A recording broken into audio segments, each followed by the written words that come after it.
ഇവിടെ മത്സരിക്കുന്ന ഞങ്ങളുടെ UDFിൻ്റെ സ്ഥാനാർത്ഥി, UDFിൻ്റെയും RMPIയുടെയും പ്രതിനിധിയായി മത്സരിക്കുന്ന ഷാഫി പറമ്പിൽ എന്ന സ്ഥാനാർത്ഥി, ആ സ്ഥാനാർത്ഥിയുടെ നേതൃത്വത്തിലാണ് ഇതുപോലെയുള്ള പ്രചരണങ്ങൾ നടക്കുന്നത് എന്നതാണ് CPM നേതാക്കന്മാരും LDFിൻ്റെ സ്ഥാനാർത്ഥിയും ഇപ്പോൾ പറഞ്ഞുകൊണ്ടിരിക്കുന്നത്.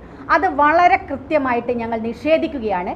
കാരണം ഏതെങ്കിലും ഒരു, ഞാൻ വെല്ലുവിളിക്കുന്നു, ഏതെങ്കിലും ഒരു ആളുടെ ഇതുപോലെയുള്ള നേതാക്കന്മാരുടെ പ്രൊഫൈലിൽ നിന്ന്, നേതാക്കന്മാരുടെ ഭാഗത്ത് നിന്ന് അത്തരത്തിലുള്ള ഒരു നടപടി ഉണ്ടായിട്ടുണ്ടോ?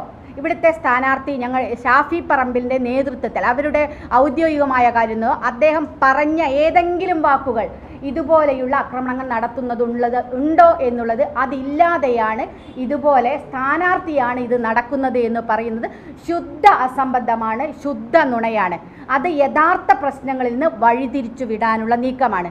അത് അവസാനിപ്പിക്കണം.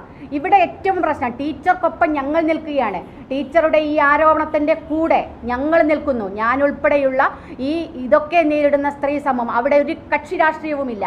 ഞങ്ങൾ ഈ വിഷയത്തിൽ ഒന്നിച്ച് ഒറ്റക്കെട്ടായി നിൽക്കുന്നു. ഇത് ആരാണ് ചെയ്തതെന്ന് കണ്ടെത്തി നിയമത്തിന് മുന്നിൽ കൊണ്ടുവരണം. ഇത് കാലങ്ങളായിട്ടുള്ള ഞങ്ങളുടെ ആവശ്യമാണ്. പക്ഷേ ഈ ആവശ്യത്തിനൊപ്പം ഇതുവരെ ഇതുപോലെയുള്ള, ഇന്നലെ ശ്രീമതി ടീച്ചറൊക്കെ വളരെ ശക്തമായി രംഗത്ത് വന്നത് കണ്ടു, സന്തോഷം. ഈ ഒരു വിഷയത്തിലെങ്കിലും അവർ അത്തരത്തിൽ രംഗത്ത് വന്നിട്ടുണ്ട് എന്നുള്ളത് ഞങ്ങളെപ്പോലുള്ള ആളുകളെ സന്തോഷിപ്പിക്കുന്നുണ്ട്. കാരണം സ്ത്രീകൾ ഒന്നിച്ചു നിൽക്കേണ്ടതാണ്. പക്ഷേ ഇതുവരെ അത്തരത്തിലുള്ള ഒരു കാര്യം ഞങ്ങൾക്കാർക്കും കാണാൻ സാധിച്ചിട്ടില്ല. CPMൻ്റെ ഭാഗത്തു നിന്നൊക്കെ ഉണ്ടായ അതിക്രമങ്ങളെ ഈ ഒരു തരത്തിൽ ന്യായീകരിക്കുകയല്ലാതെ അതിനെതിരെ സംസാരിക്കുന്ന ഒരു രീതി ഉണ്ടായിട്ടില്ല. അത് മാറണം.